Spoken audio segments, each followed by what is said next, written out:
Okay, boss.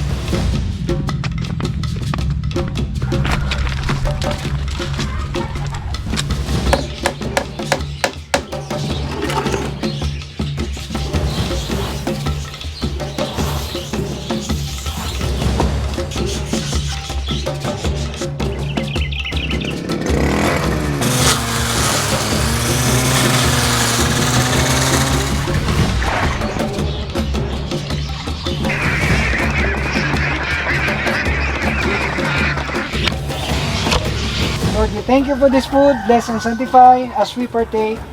In your name, amen.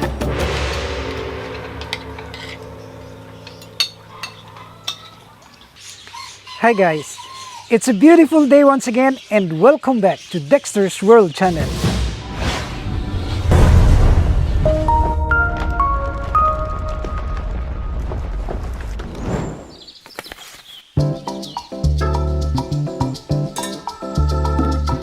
Well, it's just but normal for us to worry about our future because we are made finite being, meaning that we cannot tell what is our future.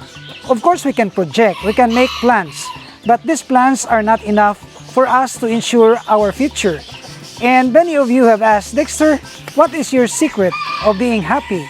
You have so many blessings. Well, I don't consider material possessions as the source of my blessing. The source of my blessing is the joy and happiness and being able to share our good deeds to other people. And above all, our faith in God.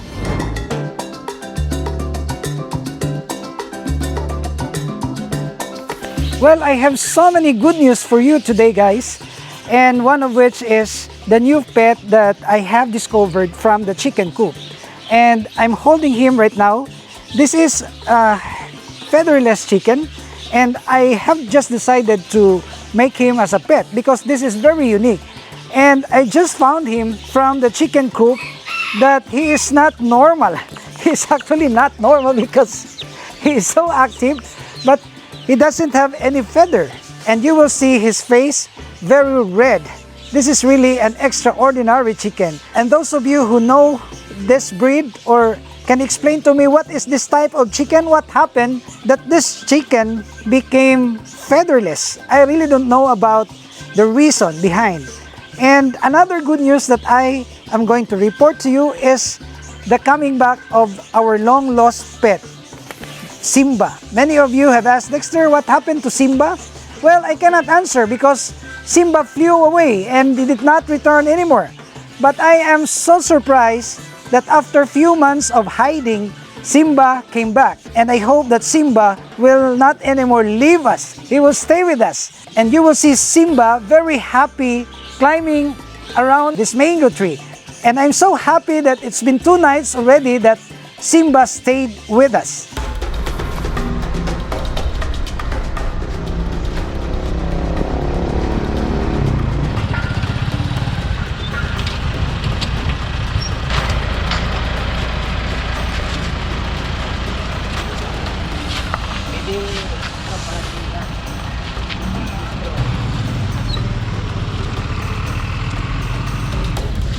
Ganado, isaw. Kata lang. Marala pa dentro. Sige, wala pa tayo. Wala lang, akin lang. Sige, dito. Ito, tindog dito. Dito, dito sa mga to. Isaw galis. Oo, sige na to.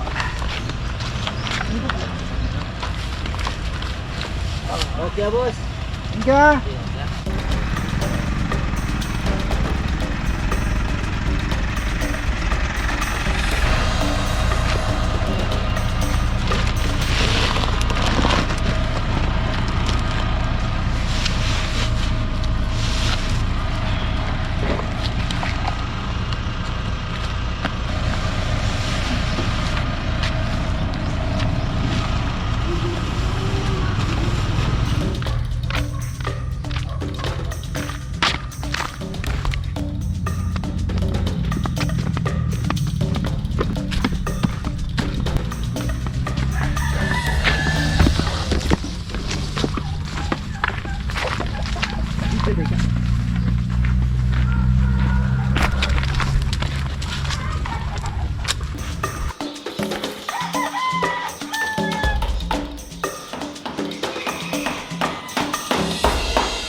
And another good news that I'm going to report to you guys is the completion of our African lovebird cage.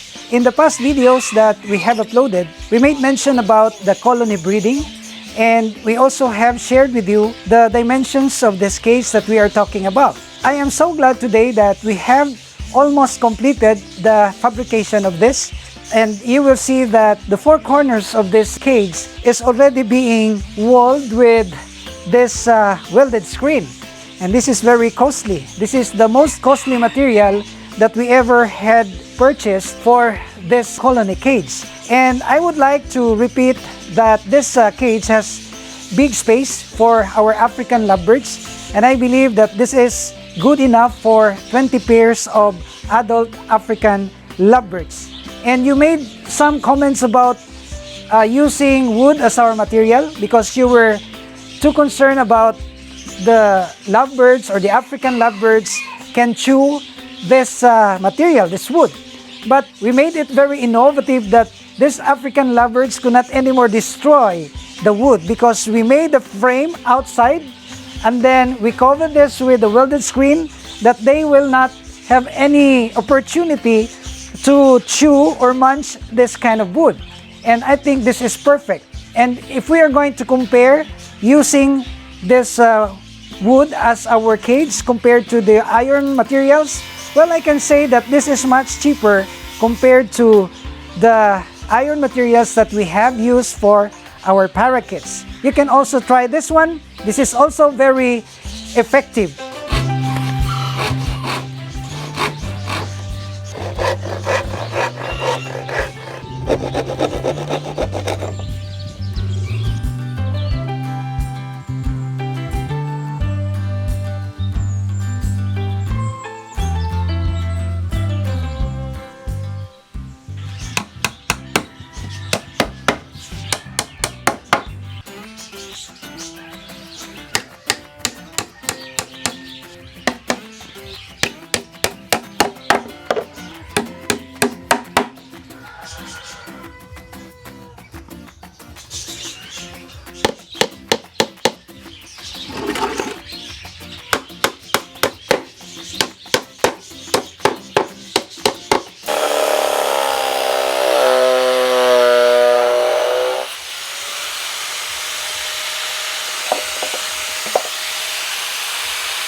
And the effort of fabricating this colony cage could not be complete without, of course, making or constructing nest boxes.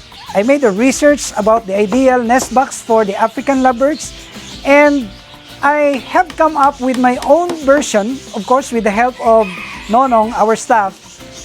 We have come up with our own version of this nesting box, and you will see right here. The average size of this is actually 10 inches by 12. And you will see that we fearfully and wonderfully made this one. Of course, the hole is located at the front of this. And you will see that we made an overlap at the back because we will use this portion to nail it against the wood, just like that. So we can nail this nest box just right here. We don't have any more problem about hanging this one because we can just nail it against the frame of this cage. And maybe you will ask, Dexter, how would you verify the conditions of the egg and even the chicks inside? Well, you will see this one. This is actually the cover, and if you will lift this one, you will see what is inside in this particular nest box. So you will see what is inside here. And this is very innovative. And this is my own version of making a very beautiful nest box for the African lovebirds. And maybe you're interested to know about the thickness of this marine plywood. I use the marine plywood. This is just a 1/2 inch marine plywood. And out of one sheet of this plywood, we can make four of this kind of nest box. And now we will fix the roofings of this cage because this is the galvanized iron that we have used is actually recycled.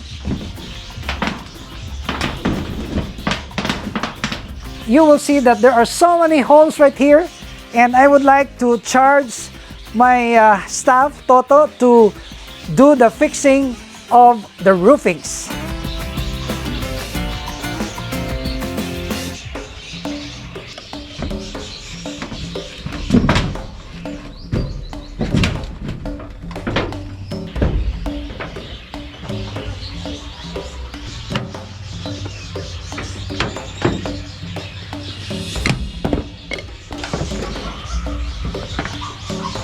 I am so keen enough to make a research about the kind of food that will eventually help us in propagating our African lovebirds. And I have discovered that they will also eat singkamas and these carrots and even this leafy vegetables such as pechay. As I have tried this, I was so amazed that they are really into eating this kind of vegetables. Although they are still very hesitant, but some of them are already eating these types of vegetables. And I will let you see how we prepare this one. This is our third try actually of giving this, but it is not my first time to give this to our parakeets. I always give this kind of vegetables to our parakeets. So now we are going to prepare these vegetables for our parakeets, and then after preparing this one, we will feed them and we will see if they're gonna eat this one. So we have 4 different kinds of seeds right here. We have the safflower, we have the sunflower, we have the oat groat, and the canary seeds. I was told that we will not put plenty of this oat groat and the sunflower seeds in the safflower because overdose of this safflower and sunflower will make our birds very fat and it will do harm than good. So we're mixing this one to compose only of the 10% of the total mixture of the feeding.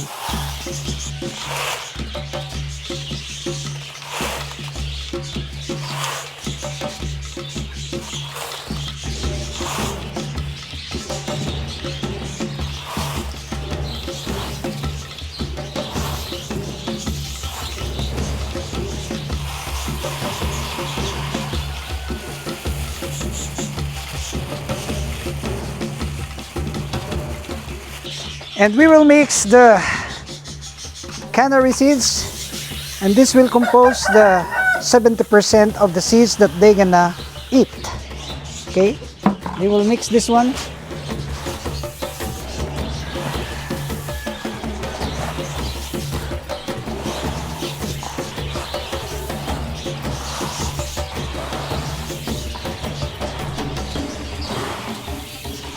And we are trying to train our birds eating these carrots. I used to give this to the parakeets, and this is also very nutritious. And we would like to train our African lovebirds to eat this one. And I have here singkamas. And I don't know if they will eat this one, but I know that this is nutritious. And we will train them to eat several types of vegetables.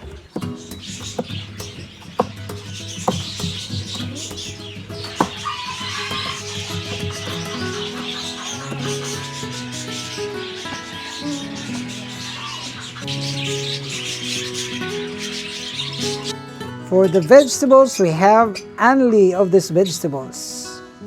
We control them giving the seeds as what you have suggested. Hindi ko mic.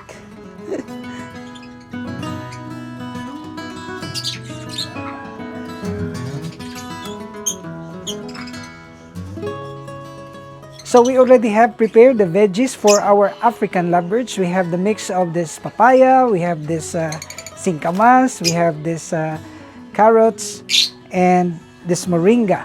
So we're training them to eat this kind of food because this is very healthy. And we control the giving of the seeds, and we have unlimited veggies for them.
So after a lot of work, we are going to take our lunch together.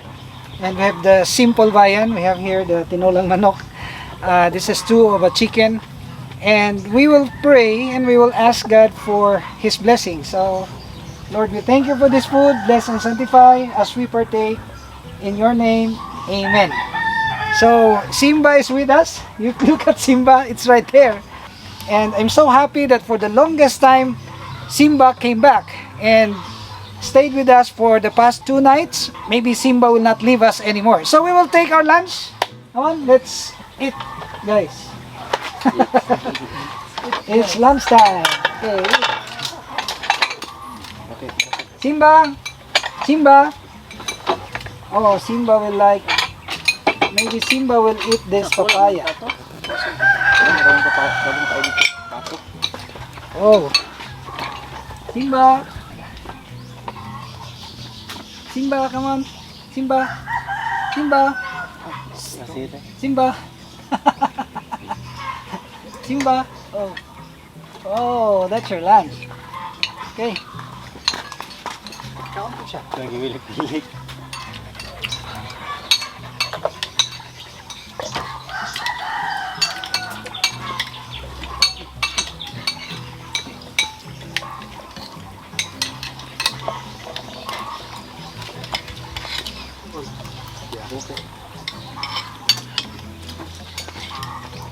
Binigyan sa silo eh. Sarap ka-serve yung mga kol? Sarap. Gamay rin, tigkaw na lang. Usahay gamay, usahay Say dagan, pindi lang. Pindi ra. Ginagana ra.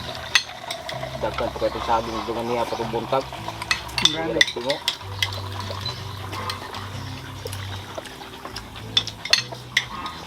Mahaba.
And you guys can see how hard it is to clean the surroundings of this fish pond because the bushes are really tall now, and we tried our best effort to clean this one because we are about to harvest our Japanese koi over there.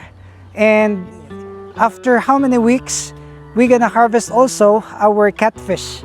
Under the heat of the sun, we are doing this painstakingly because we wanted to clean this one and complete everything what is must to be done this day, because tomorrow is another day. So I will try myself also cleaning this one. I hope I can manage to clean this up. It's been a while that I haven't tried using this grass cutter machine, and I hope that I can still manage to do this stuff, because this is actually a difficult thing to do, especially that the ground is not even. So we will try this one.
Manupit. Hala, minsan na. Minsan na rin. Kahit yung kubra. Di pa akong kubra? Oo. Hala. Minsan na eh. Kanina ba ko kita na eh? Init pa oh. Nakita na yung halas.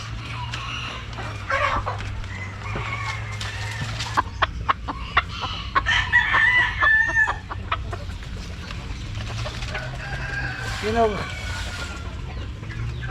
patay na dyan. Oo.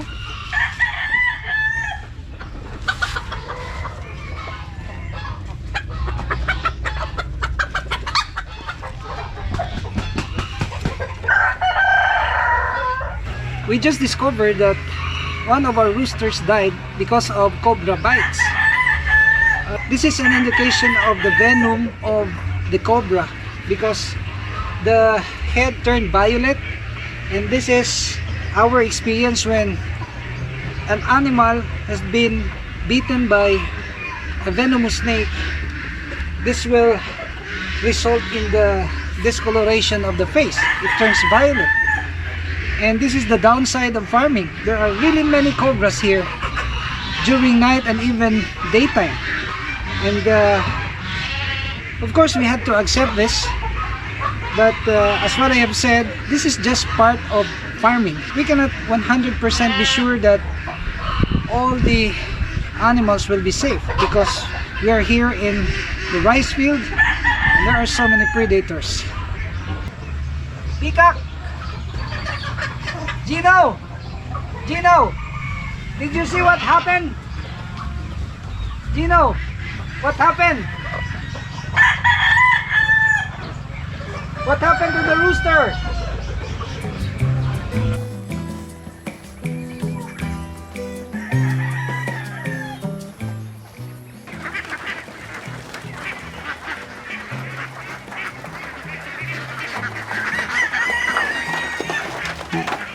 I have here the rooster of this Sirama Bantam. Actually, this is mixed breed already.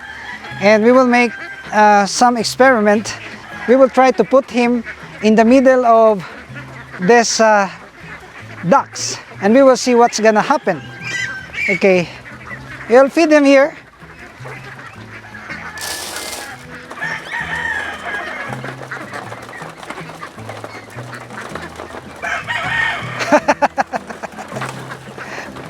He's not actually afraid.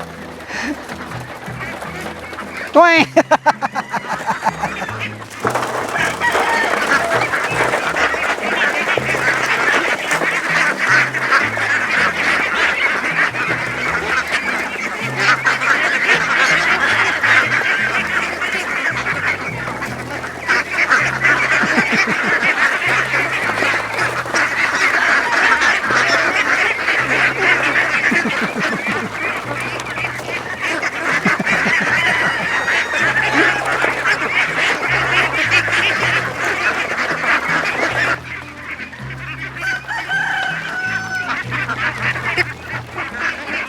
Go on, go on.